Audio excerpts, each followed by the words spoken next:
మిత్రులందరికీ మీ అనేక ఛానల్ సమర్పిస్తున్న కథా ప్రపంచానికి స్వాగతం, సుస్వాగతం. ఫ్రెండ్స్, ఈనాటి కథా ప్రపంచంలో మనం అలనాటి గొప్ప తెలుగు కథ ఒకటి చెప్పుకుందాం. ఈ కథ పేరు గోపురం. రచయిత శ్రీ బలివాడ కాంతారావు. బలివాడ కాంతారావు గారు సుప్రసిద్ధ తెలుగు నవల కథా రచయిత. వీరు ఆంధ్రప్రదేశ్ శ్రీకాకుళం జిల్లాలోని మడపాం గ్రామంలో జూలై 3, 1927లో జన్మించారు. కాంతారావు గారు భారత సైన్యంలో వివిధ కేడర్లలో పనిచేశారు. 38 నవలలు, 350 కథలు, 5 నాటకాలు, నాటికలే కాక అనేక రేడియో నాటకాలు కూడా వీరు రచించారు.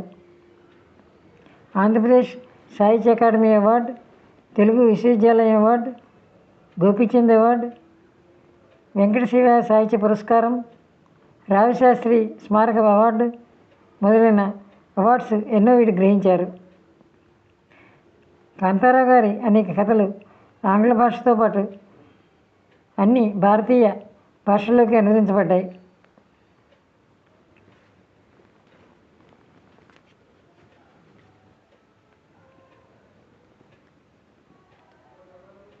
వీరి కథా సంకలనానికి కేంద్ర సాహిత్య అకాడమీ పురస్కారం లభించింది.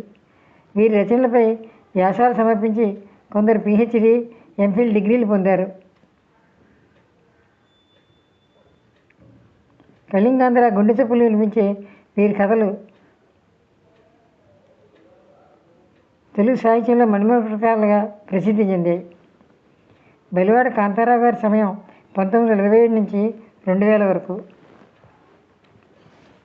ఫ్రెండ్స్, ద్రాక్షారామ దేవాలయ గోపురం కన్నా, శ్రీరంగంలో రంగనాథాలయంలోని రాజగోపురం కన్నా, ఉత్తర అమెరికా గ్రాండ్ కెనియన్ ప్రకృతి తీర్చిదిద్దిన శిల్ప కళాఖండాల కన్నా, మహోత్తంగా హిమాలయ శిఖరం కన్నా ఉన్నతమైనది, అద్భుతమైనది మరి ఏదైనా ఉందా అంటే ఉంది అని అంటున్నారు రచయిత బలివాడ కాంతారావు గారు. అదేదో తెలుసుకోవాలనుకుంటే ఇదిగో ఈ గోపురం కథ చదవండి కాంతారావు గారికి. బలివాడ కాంతారావు గోపురం కథ. తొలిసారి అమెరికా గడ్డపై కాలు పెట్టిన రోజు అక్కడ ఆనవాయితీ ప్రకారం కొందరు పూలగుత్తులు అందించారు, కొందరు పళ్ళు, మిఠాయి ప్యాకెట్లు, కొందరు స్వాగత వచనాలు పలికే రికార్డులు, కార్డులు తెచ్చారు. ఎప్పుడు వినని గొంతుకులు కొన్ని టెలిఫోన్ మీద స్వాగత వచనాలు పలికాయి. అందులో ఒక గొంతు మర్చిపోలేని గొంతు. స్వచ్ఛమైన తెలుగులో క్లుప్తంగా తెలిపిన స్వాగత వచనాలు అవి. ఆవిడ 600 మైళ్ళ దూరం నుంచి ప్రత్యేకంగా చేసిన టెలిఫోన్ కాల్ అది. ఎవరీమే, ఎలా ఉంటుందో, రూపం ఎలాంటిదో, వేషం ఎలాంటిదో, ఆమె రుజురూపం నేను తెలుసుకోగలనా, మావాడు కొంపతీసి ఆమె వెంట పడుతున్నాడా అన్న అనుమానం అశాంతిని డగులుపలగానే మా అబ్బాయిని పిలిచి ఆవిడ గురించి అడిగాను. ఆమె వసుంధర. వాళ్ళని చూడడానికి న్యూజెర్సీ వెళ్ళింది. అక్కడి నుంచే మీకు ఫోన్ చేసింది. వారం రోజుల్లో తిరిగి వచ్చేస్తుంది. ఇక్కడ డిన్నర్కు తొలి ఆహ్వానం ఆమెదే మీకు అన్నాడు వాడు. ఎంత వయసు, ఏం చేస్తూ ఉంటుంది, అసలు వాళ్ళ దేవురు అని అడిగాను. ఆమె ఇంటికి డిన్నర్కి వెళ్తారు కదా, అప్పుడు అన్నీ తెలుస్తాయి అన్నాడు వాడు. నీకు ఆవిడ విషయం ఏమీ తెలియదా అన్నాను. నాకు తెలిసింది తక్కువ, మీరే అడిగి తెలుసుకుంటే మంచిది. నీ జీతం ఎంత, నువ్వు ఏం చేస్తున్నావు, ఎక్కడి నుంచి వచ్చావు, ఇలా అడిగితే ఇక్కడ తప్పు పడతారు. మీ అభిప్రాయాలను ఆమెపై రుద్దడానికి ప్రయత్నించకపోతే ఆమె మనసు విప్పి జవాబులు చెప్తుందేమో మీకు అన్నాడు. వసుంధరను కలుసుకునే రోజు రానే వచ్చింది. ఏప్రిల్ నెలాఖరు. మా వాడు యూనివర్సిటీ నుంచి వచ్చాక బయలుదేరాం. రాత్రి 8 అయినా ఈ ఆశీనగరంలో ఇంకా వెలుగుంది. కారు పార్క్ చేశాక దిగాం. 2 అంతస్తుల ఇళ్ళకూడల్లో ఆమె పై అంతస్తులో ఉంది. అంతా కలపతో కట్టిన ఇల్లే, మెట్లు కూడా కలపతోనే. పైకి వెడుతుండగా మౌనంగా నమస్కారం చేస్తూ స్వాగతం పలికింది. ఇల్లు అధునాతనంగా అలంకరించబడిన మన లేపాక్షిలో దొరికే హస్తశిల్పుల ప్రతిభకు చిహ్నాలైన కొన్ని వస్తువులు చక్కగా అమర్చబడి ఉన్నాయి. అటువైపు బాల్కనీలోకి వెళ్ళి ఉంచున్నాను. పచ్చని గడ్డి పరదాల అంచుల్లో రంగురంగు పూలతో మొక్కలు వరుసగా ఉన్నాయి. మధ్యలో ఉన్న చెట్లు నిండుగా నారింజ రంగు పూలు విరగబూసుకున్నాయి. ఆమె ఆకుపచ్చని జరియంచు నేత చీర కట్టుకుని ఉంది. కళ్ళకు కళ్ళద్దాలు తప్పించి ఒంటి మీద మరే ఇతర ఆభరణము కనిపించలేదు. వేలికి ఉంగరమైనా లేదు. చేతుల్లో కండరాలు వదులుగా కదులుతున్నాయి. ఒకరితే ఉంది కదా, ఈమెకు పెళ్లి కాలేదా? లేక విడాకులు తీసుకుందా? భర్త వేరే చోట పనిచేస్తున్నాడా? పిల్లలున్నారా? ఎక్కడున్నారు? నాలో రేగిన ప్రశ్నలను ఆమె మీద ప్రయోగించలేదు. ఎవరి కోసమో బెంగపెట్టుకున్న చిన్నపిల్లలాంటి మనస్తత్వంతో బతుకుతోంది అనిపించింది నాకు. వంకాయ ముద్దకూరతో పాటు పులుసు, పచ్చడి, ఆవకాయ, అప్పడాలు, చివరిగా తేనెపోసిన పళ్ళ సలాడ్. తిరిగి వచ్చినా ఆమె ఆకారం తప్పించి ఇంకేమైనా ఆమె విషయంలో తెలుసుకోలేకపోయాను. మా వాడిని తిరుగు ప్రయాణంలో అడిగాను. ఆవిడ మనల్ని అంత ఆప్యాయంతో ఆదరించింది కదా, నువ్వు ఆమెకు ఏమైనా ఉపకారం చేశావా? ఇక్కడ సహాయం చేయడం ఒక అలవాటుగా తీసుకుంటాం. మీరు సహాయం అనుకుంటే నేను చేసింది ఒకటే ఆమెకి. ఏమిటది? ఆమె కొత్త కారు కొనుక్కోలేదు. పాత కారు సరైనది ఒకటి ఎంచి పెట్టాను, అంతే. మరి నా మీద కూడా అంత శ్రద్ధ, గౌరవం ఎందుకు? ఆ కారణాలు తెలుసుకోవాలంటే ఇక్కడ ఉన్నప్పుడే ప్రయత్నించండి అన్నాడు గుంబనగా. వ్యవహారం మళ్ళీ మొదటికి వచ్చింది. ఆమె పొంగిపొర్లే కాల్వ, లేక ఆకాశానికి ఎగిసే కెరటమా? ఇక మా తొలి ప్రయాణం మొదలైంది. అమెరికాలో పుట్టిన ప్రతి వ్యక్తి జీవితకాలంలో ఒక్కసారైనా చూడాలని కోరుకునే ప్రదేశం గ్రాండ్ కెనియన్. మేము వెళ్తున్నామని తెలిసి వసుంధర కూడా మాతో వచ్చింది. విమానంలో లాస్ వెగాస్ వరకు వెళ్ళాం. అక్కడ ఒక కొత్తగా అద్దెకు తీసుకుని మావాడే డ్రైవ్ చేస్తుంటే బయలుదేరాం. ఆ రాత్రికి కింగ్మ్యాన్ పట్టణంలో ఒక మోటార్లో భోంచేసి బస చేసి ఉదయమే బయలుదేరాం. త్రోవలో అరిజోనా ఎడారి, ఇసుక కొండలను తొలిచి రోడ్లు వేశారు. తుప్పలు రోడ్డుకు ఇరువైపులా చూసి విసిగిపోతుంటే చప్పున పైకెగిసిన పైన చెట్లు అక్కడక్కడా కనిపిస్తున్నాయి. ఈ చెట్లు రాను రాను దట్టమైన అడవిలా మారి గ్రాండ్ కెనియన్ వరకు వ్యాపించాయి. దూరాన కొండ భాగంలో మంచుతో కప్పబడిపోయి ఉంది. గ్రాండ్ కెనియన్కు ప్రధానమైన గేటు దాటి లోనికి వెళ్ళి మొదటి వ్యూ పాయింట్లో కాలు పెట్టాను. తుప్పల మధ్యనున్న ఆ ప్రదేశంలో నుంచున్నాను. ఎదురుగా ప్రకృతి మలిచిన చిత్రమైన రంగుల అద్భుత కళాఖండం చూసి అలా అక్కడే కూర్చుండిపోయాను. కోట్లాది సంవత్సరాలుగా వీచిన గాలి, కురిసిన మంచు, వాన ఈ కొండ కోరల్లో సున్నపురాయిని, గట్టిపడ్డ ఇసుక చేరిన రాయిని అరగదీసి అద్భుత శిల్పాలుగా నిలబెట్టింది. నేను ఈ ప్రదేశంలో నివసించిన ఆదివాసుల ఊహల్లో చొచ్చుకున్నాను.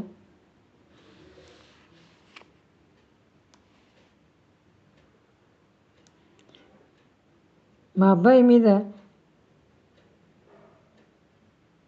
నా భుజం మీద చేయి వేసి లేవండి అనే వరకు నేను గతంలో ఉండిపోయాను. పక్కన వసుంధర లేదు.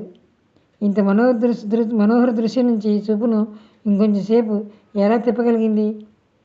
ఇక్కడ ప్రకృతి విశ్వరూప దర్శనం ఇస్తుంటే అది చూసి ఆమె ఆత్మ మేల్కొనలేదా అనిపించింది. ఎక్కడ ఉన్నా మధ్యాహ్నం 2 గంటలకి కొద్దిగా చలిగా ఉంది. ఎండ ఉన్నా రోడ్డుకు అటువైపున నడిచి వ్యూ పాయింట్ చేరుకున్నాం. ఎదురుగా మరేం అడ్డంకులు లేవు. కళ్ళెదుట గ్రాండ్ కెనియన్ గ్రాండ్గా నిల్చుని ఉంది. అక్కడున్న దుర్బిణి నుంచి చూశాను. దూరంలో ఉన్న శిల్పాకారాలు ఎదురుగా కనిపిస్తున్నాయి. మబ్బులు చెదిరి ఎగురుతున్న దూది కుప్పల్లా ఉన్నాయి. ఆ పైకి ఎగిరి మబ్బుల చాటు నుంచి చూస్తే దివి నుంచి భూమిని చూస్తున్నట్టు ఉంది. నా ఊహ నిజమైనట్లు ఆ మబ్బుల మీద నుంచి విమానం ఎగురుతోంది. అటు ఇటు చూశాను. మా వాళ్ళెవరూ నా చుట్టుపక్కల లేరు. కదిలి వస్తే మ్యూజియం పక్కనే వసుంధర కనిపించింది. మిగతా వాళ్ళే ఏరి అంటే ఒక కచ్చా రోడ్డు చూపిస్తూ అలా దిగువకు దిగారు అంది. వాళ్ళు తిరిగి పైకి రావడానికి కొంత సమయం పడుతుంది. ఈమె గురించి తెలుసుకోవడానికి ఇంతకన్నా మంచి అవకాశం దొరకదని ఆ రాతి మీద రెండో చివరి నేను కూర్చున్నాను. ఆమె చూస్తున్న వైపే చూస్తున్నాను.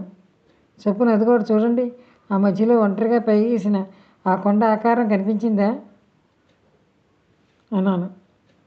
దానివైపే ఎంతసేపు చూస్తున్నాను. అది శ్రీరంగ దేవాలయ గోపురంలా ఉంది కదూ. ఆ మాట్లాడకుండా అటు చూస్తుంటే నాలో రేగిన మధురానుభూతితో ఆ గోపురం మానవులు నిర్మిస్తే ఈ గోపురాన్ని ప్రకృతే నిర్మించింది అన్నాను. నా కంటికి ద్రాక్షారామ భీమేశ్వరుడి గోపురంలా కనిపిస్తోంది అందామె. ఇది శివుడి గోపురం అనే ఎందుకు అనుకుంటున్నారు? ఆ మౌనంగా చేతిలో ఉన్న గైడ్ పుస్తకంలో ఉన్న పటం చూపించి, మనం చూస్తున్నది ఈ గోపురాన్ని, ఇక్కడ ఏం రాసిందో చూడండి అంది. శివ టెంపుల్ అని చదివి బాగుంది, వీళ్ళు మన దేవాలయాల పేరు పెట్టుకున్నారే అన్నాను. తర్వాత కాసేపు మౌనం. నేను కల్పించుకుని ఒక విషయం అడగనా అన్నాను. అడగండి. ఇంత అందమైన ప్రదేశాన్ని చూసి మీ మనసు ఉప్పొంగిపోలేదా? ఇంతకంతా అందమైన ప్రదేశాలను చూశాను కాబట్టి అంది ఆమె నవ్వుతూ. ఒక ప్రదేశం చెప్పండి చాలు అన్నాను. వర్షాకాలంలో రామచంద్రపురం నుంచి కాలువగట్టు రోడ్డు మీదుగా ధవళేశ్వరం వెళ్ళే ఉంటారు మీరు. ఆ కాలువలో తెర ఎత్తుకుని కదిలే పడవలు, ఆ పచ్చదనం, ఆ పూల మలారం, ఆ పడవ పాటలు, ఆ తీయని కొబ్బరి నీరు, కడియం జామిపళ్ళు, రాజమండ్రి సీతాఫలాలు, అది నిజంగా భూతల స్వర్గం కాదంటారా? నేను రామచంద్రపురం వాడినే అన్నాను. మా ఊరు మనిషి వచ్చారని మీతో కలిసి వచ్చాను అందామె. అక్కడ మీ అమ్మ నాన్న ఉండాలి కదా, మరి ఏ వీధిలో ఉంటున్నారు వారు అన్నాను. అదొక పెద్ద కథ అని ఆమె నిట్టూర్చింది. నాతో ఆ కథ చెప్పుకోవడానికి మీకు అభ్యంతరం ఉండదనుకుంటాను. మీకు ఇష్టమైతే చెప్పండి అన్నాను. ఆమె మాట్లాడటానికి కొంత వ్యవధి తీసుకుంది. రెండో వైపు తిరిగి నా ముఖం చూడకుండా, ఆమె ముఖభంగిమలు నా కళ్ళెదుట కనపడకుండా జాగ్రత్త పడుతూ నెమ్మదిగా ఇలా అంది. మా నాన్నగారు రామచంద్రపురం హై స్కూల్లో టీచర్గా పనిచేసేవారు. నా బాల్యం, హై స్కూల్ విద్య అక్కడే జరిగింది. 2 అన్నయ్యలు, 1 అక్క ఉన్నారు. పూర్వులు గడించిన భూమిని అమ్మి అది చాలకపోతే ఇంటిని కదువబెట్టి కొడుకులను హైదరాబాద్ పంపించి మరీ చదివించారు మా నాన్న. అక్కను నన్ను కూడా చదివించారు. అన్నిటికన్నా జీవితంలో విద్య ప్రధానం అనేవారు. విద్యాదానం అంత ఉత్తమదానం మరొకటి లేదన్నారు. మా అన్నయ్యలకు సులువుగా పెళ్ళిళ్ళు అయిపోయాయి. నాన్న కట్నాలు ఒక వ్రతంలా పుచ్చుకోరుగా మా ఇద్దరి పెళ్ళిళ్ళు డబ్బు లేక ఆగిపోయాయి. అన్నయ్యల జీతాలు వాళ్ళకే సరిపోయేది. అక్కకు నాకు ఉద్యోగాలు చేరాలన్నా అంత సులువా? రిటైర్ అయ్యాక నాన్న హైదరాబాద్ చిన్నన్నయ్య ఇంటికి తరలి వచ్చారు. అప్పటికే పెద్దన్నయ్య చదువులకని అమెరికా వచ్చి ఇక్కడే స్థిరపడిపోయాడు. తర్వాత చిన్నన్నయ్య అక్కను నన్ను ఈ దేశానికి తెచ్చేశాడు. ఇక అమ్మా నాన్న అక్కడ ఏం చేస్తారు? రామచంద్రపురం ఇంటిని కూడా అమ్మేశారు. ఇంకెవరున్నారు నా వారు అక్కడని? ఆ దేశం వెళ్తాను అందామె. ఆమె ఆగాక చెప్పిన మాటలు, ఈ వివరాలు విన్నాక నేను ఆలోచనలో పడ్డాను.